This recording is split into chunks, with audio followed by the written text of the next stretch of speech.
We want to warn you about the mature content in this next story. A Grand Rapids man with a history of sex crimes is back in prison for what was found on his home computer.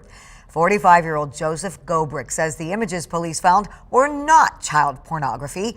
He says they were protected by his First Amendment right to free speech.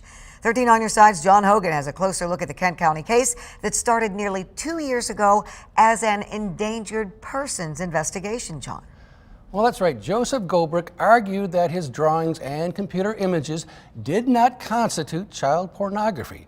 Now, during a recent court appearance, he even compared his felony child porn convictions to the horrors of Auschwitz.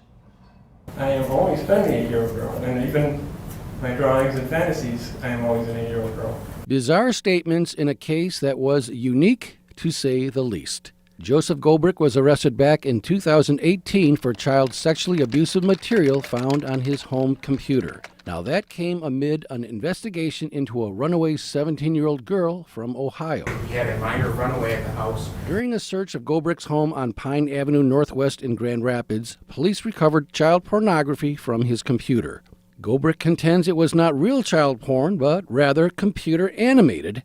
And Gobrick says he identifies as an 8-year-old girl.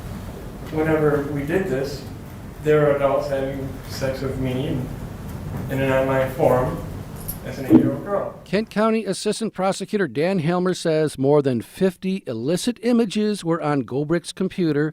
They included actual victims known to police.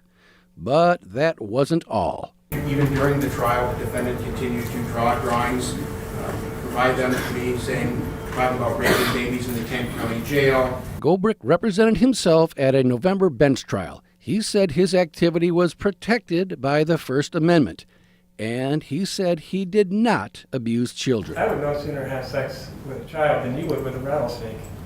It's just not safe. Judge Paul Denenfeld found him guilty of child sexually abusive commercial activity and using a computer to commit a crime. Reality is that Mr. Gobrick not just engaged in this conduct, that he obviously doesn't think that child sexually abusive material is wrong. Denenfeld sentenced Gobrick to between 10 and 20 years in prison. So this isn't just virtual stuff. This is also real people that are being harmed. Now, Gobrick was recently transferred to state prison, and he is now on the Michigan Sex Offender Registry.